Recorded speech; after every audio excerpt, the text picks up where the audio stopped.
year is 1750. Somewhere off the coast of West Africa, a Portuguese slave ship slices through the Atlantic.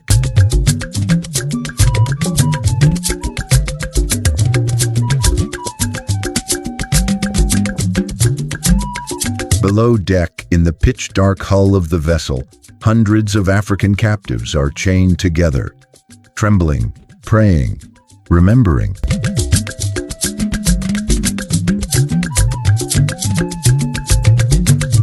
But what history rarely tells us is this: not all passengers were flesh and blood.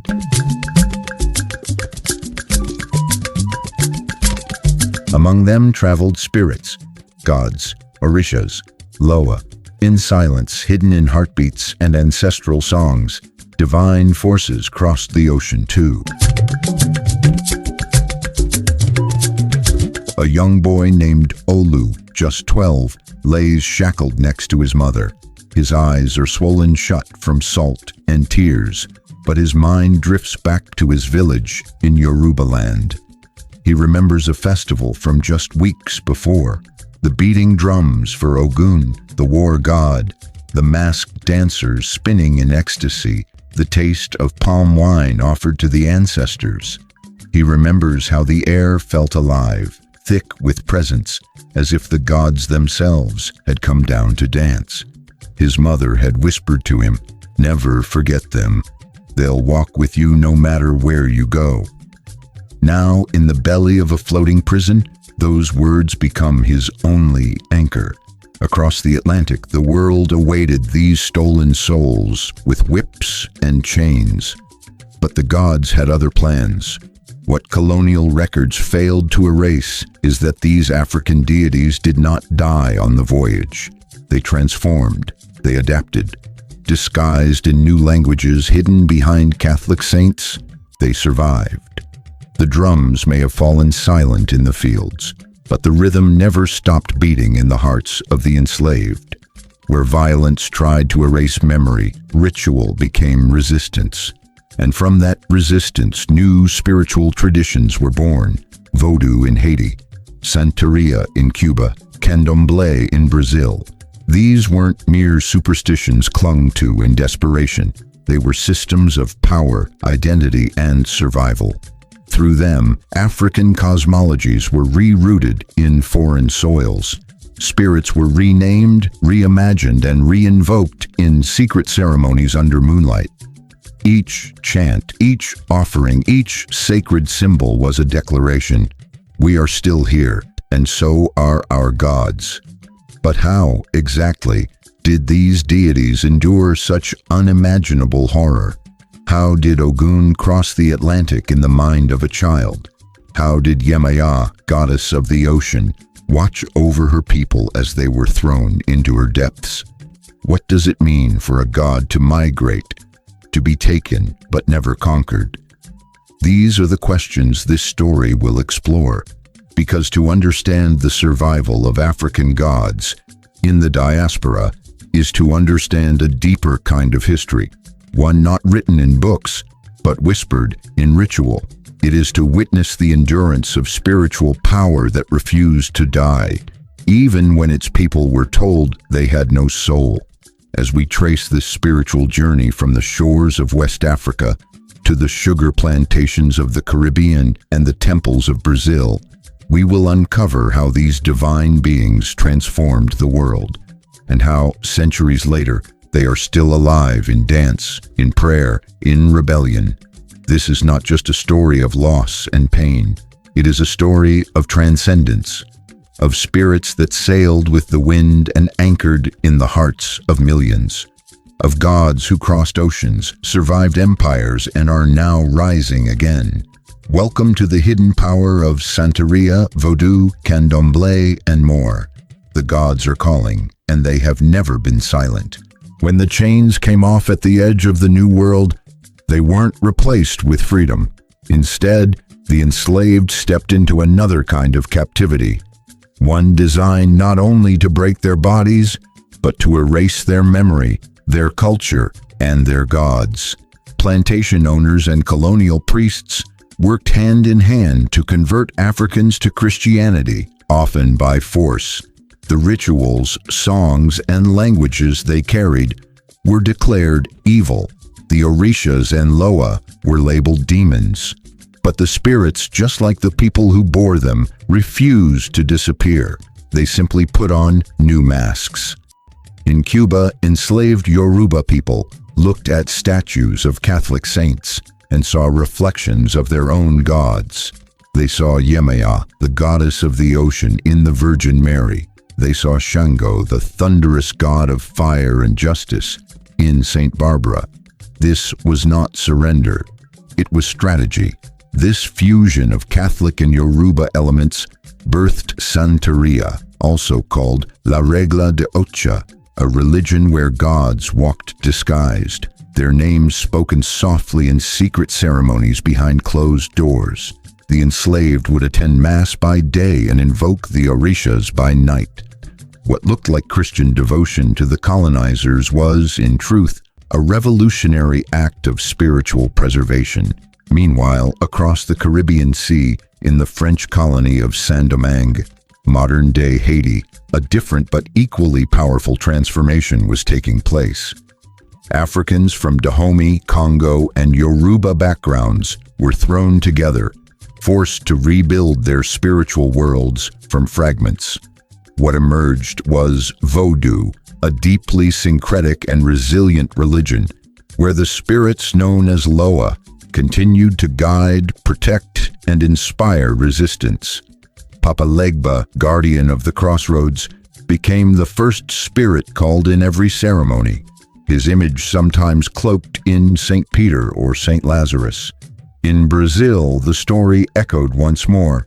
There, the Yoruba religion met Catholicism and indigenous Brazilian traditions to form Candomblé. Like Santeria, Candomblé honored the Orishas, now interwoven with local beliefs and rituals. Worshippers gathered in toreros, sacred houses, where the deities could descend into the bodies of dancers during ceremonies, momentarily walking among their people once again. These spaces were spiritual fortresses, centers of cultural resistance where African identity remained intact despite centuries of forced erasure. What united these diasporic religions was more than just shared gods. It was a shared purpose. Survival, not just of the body, but of the soul. These faiths became lifelines, connecting people to ancestors, to power, and to a divine order that had not been shattered by slavery. The gods did not merely survive. They adapted, transformed, and found new ways to speak. They whispered through the beat of a drum, the arc of a dance, the rhythm of a prayer in a language outlawed but not forgotten. And yet, it wasn't only through ceremonies that the gods made their presence known. Sometimes it was in moments of everyday resistance. A mother teaching her child a sacred song in hushed tones, an elder marking the dirt with symbols that had once summoned rain, or a young man secretly crafting an altar with whatever scraps he could find. These acts were small revolutions.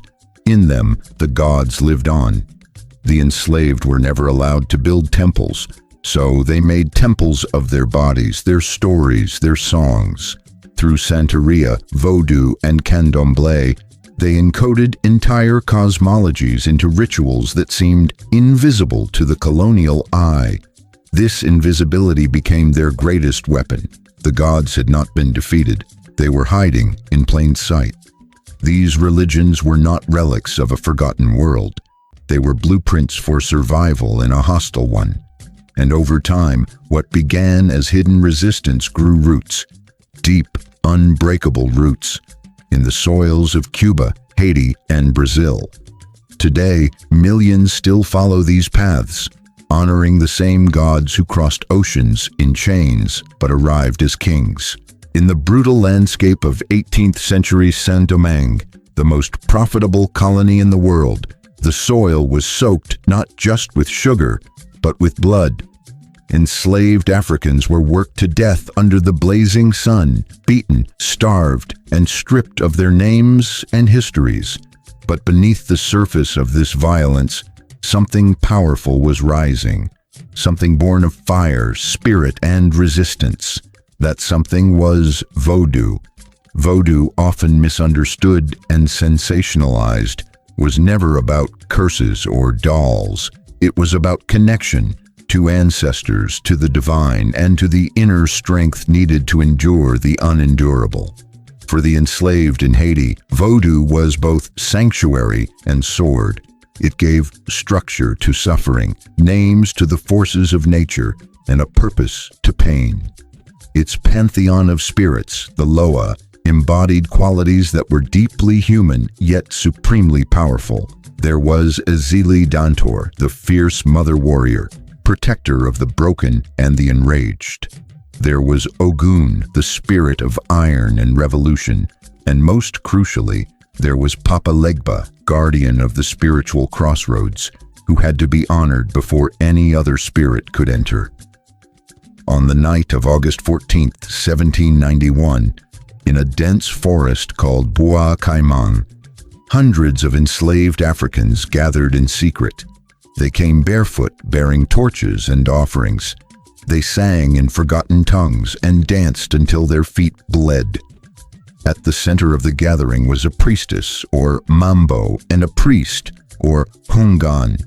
They called upon the Loa, invoking the power of their ancestors to guide them. Animal blood was spilled, oaths were made.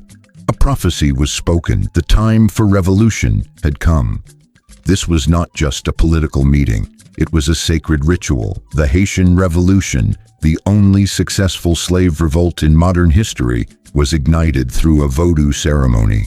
It began not with muskets, but with spirits. And when the flames of revolt swept across the colony, the enslaved did not march alone. They marched with the Loa. The drums of Vodou became the heartbeat of war, and every battlefield became an altar. As plantations burned and colonial armies fell, the enslaved fought with a belief that they were not alone.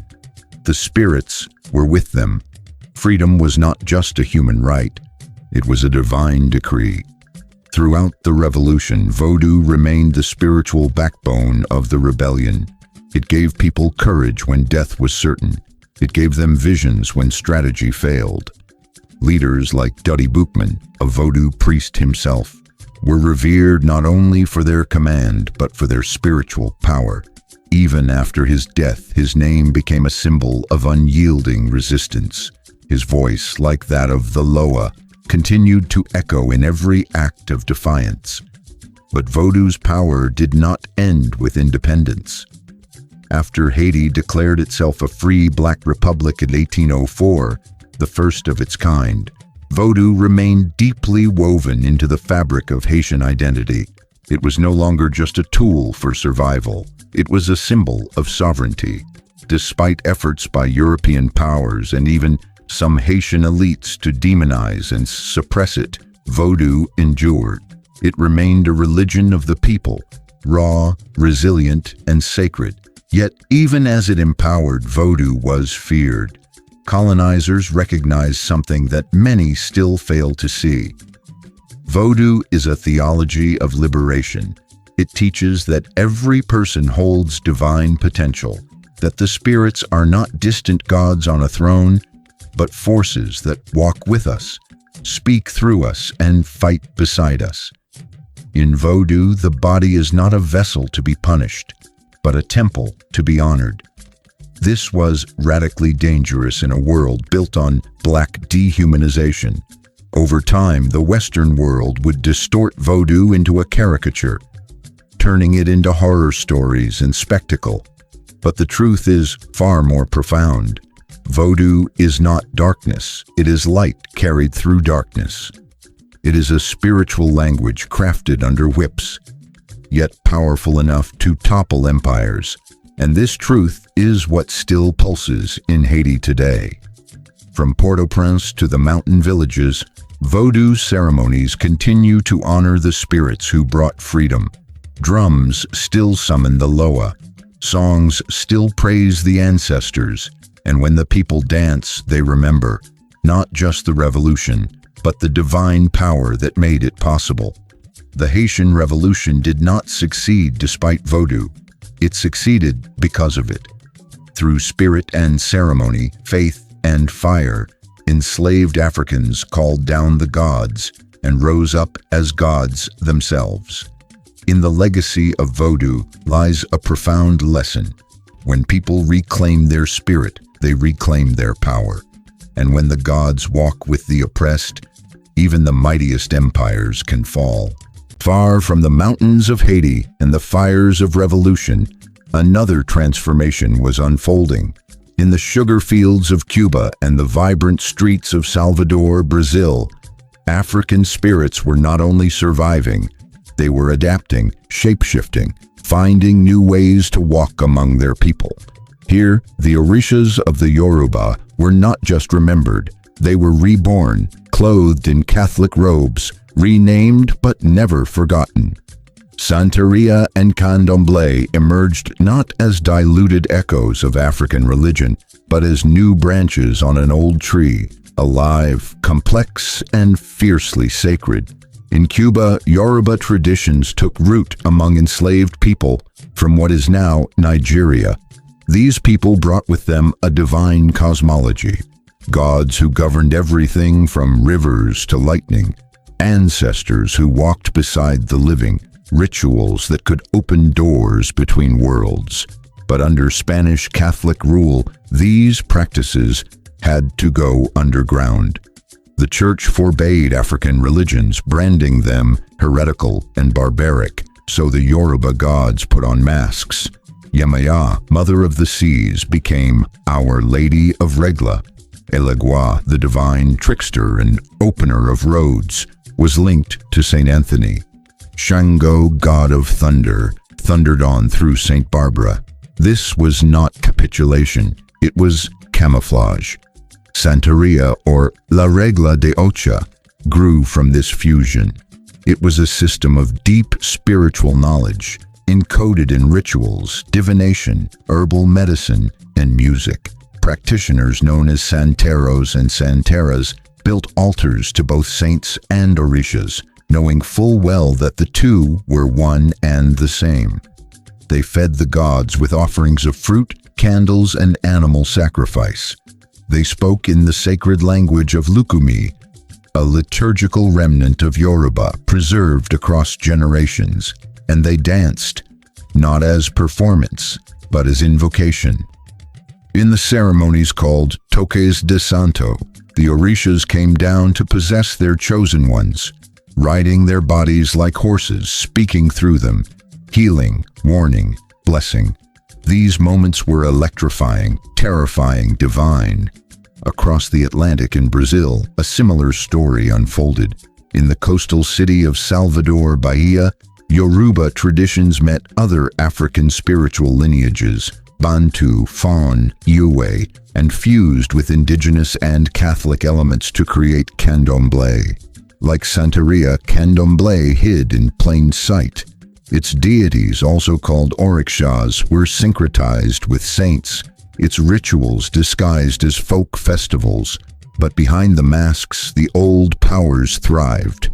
In the terreiros, sacred temples often run by women, the community gathered in circles wearing white, singing in Yoruba, calling down the divine. The drumming began slow, then rose into a frenzy, until one of the initiates, mounted by an Orisha, began to move differently, eyes wide, limbs pulsing with otherworldly energy. In that moment, the line between human and God dissolved. Candomblé is a religion of balance. Each Orisha has its opposite, its complement. Ogun, the god of iron and war, is balanced by Oxum, goddess of love and rivers. Iansa commands the winds and storms. Zango rules justice and fire. These Orishas are not abstract symbols. They are living forces, personalities with tastes, tempers, and stories. Followers are initiated through complex rituals involving sacred herbs, drumming, fasting, and years of study. They wear colors and beads specific to their Orisha, follow taboos, and receive guidance from priests through divination systems like the Ifa oracle or the cowrie shells. Despite centuries of persecution, both Santeria and Candomblé not only endured, they flourished. In times when enslaved people had no rights, these religions offered structure, healing, and dignity. They said, "You are not lost. You are not broken. You are part of something vast and sacred." The gods knew their names, spoke their languages, and demanded honor. Today, these traditions continue to thrive, not only in Cuba and Brazil, but across the diaspora, in Puerto Rico, Venezuela, Colombia, the United States, and Europe. What was once hidden in whispers now rings out in ceremonies, festivals, and online communities. The Orishas have gone global, and their voices are louder than ever. Yet, for all their modern visibility, these religions still carry the legacy of resistance. Practicing Santeria or Candomblé today is an act of remembrance, of the ancestors who dared to keep the old ways alive, even when it could cost them everything. It is a reclaiming of African identity, of spiritual authority, of connection to something ancient and powerful. Santeria and Candomblé are not frozen traditions. They evolve, adapt, and speak to the times. They guide people through grief, illness, uncertainty. They bless babies, protect homes, reveal paths forward. In a world that often feels chaotic and disconnected, these faiths offer community, ritual, and rootedness. They remind their followers that life is more than struggle. It is sacred theater, where humans and gods dance together in the ongoing act of creation. So when you see a woman in white stepping to the rhythm of a drum, or a quiet altar adorned with candles, fruit, and cowrie shells, know this: you are witnessing not just a religion, but a revolution. The Orishas are still here. They never left. They simply found new names, new homes, and new hearts to dwell in. In the streets of Brooklyn, in the suburbs of Miami, in the favelas of Rio, and in homes across the Caribbean, African gods are still being honored. The rise of Santeria, Vodou, and Candomblé in modern times is not just a spiritual revival, it's a cultural awakening. For centuries, these religions survived by hiding in the shadows, whispered between generations, cloaked in Catholic imagery, often practiced in secret to avoid scorn or persecution.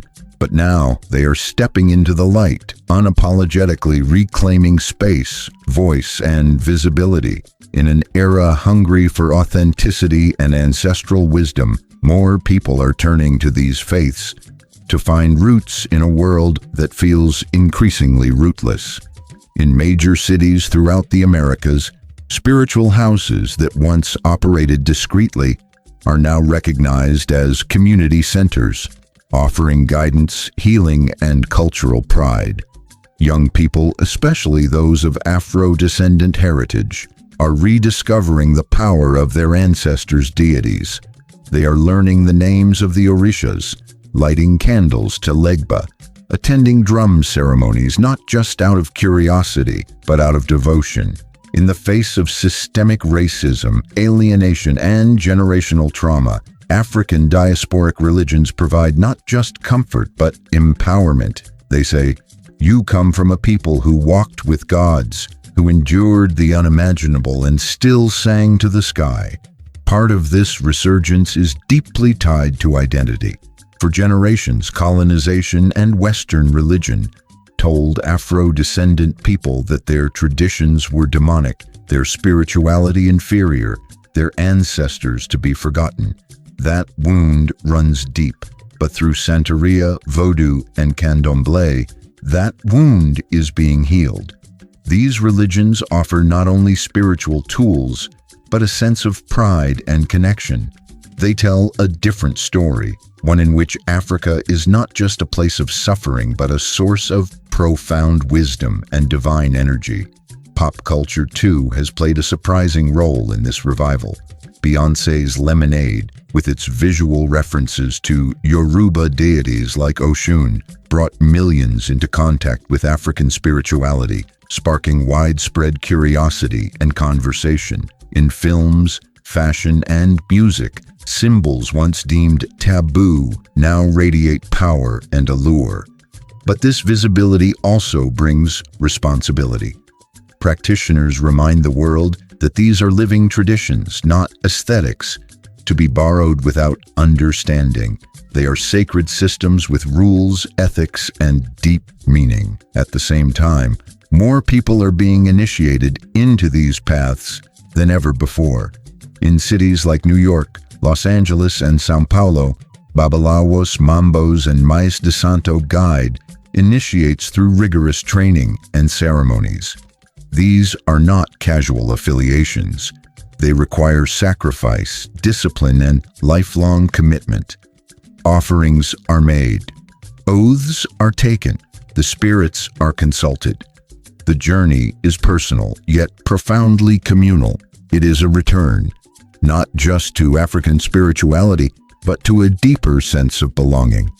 For LGBTQ+ people, women, and others, often marginalized in mainstream religion, African diasporic faiths can be especially affirming. Many Orishas defy binary gender roles.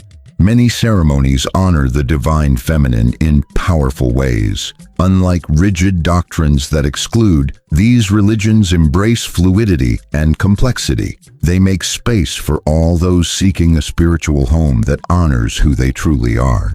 In these modern expressions, the gods are not relics of a distant past. They are dynamic presences that adapt with time. They speak through dreams and divination, through illness and healing, through art, intuition, and song. They are just as alive in a Brooklyn brownstone as they were in a Nigerian village, just as sacred in a Rio Torero as in a Haitian laku. And for those who follow them, this continuity is everything. It is a sign that their ancestors never really left, that the old ways still hold truth in a world aching for connection. What was once hidden is now a banner. What was once feared is now a foundation.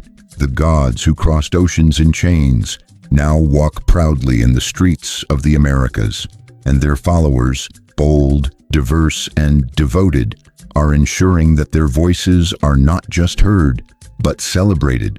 In every chant, every offering, every step of the sacred dance, the message rings clear. The gods live on, not just in temples, but in us.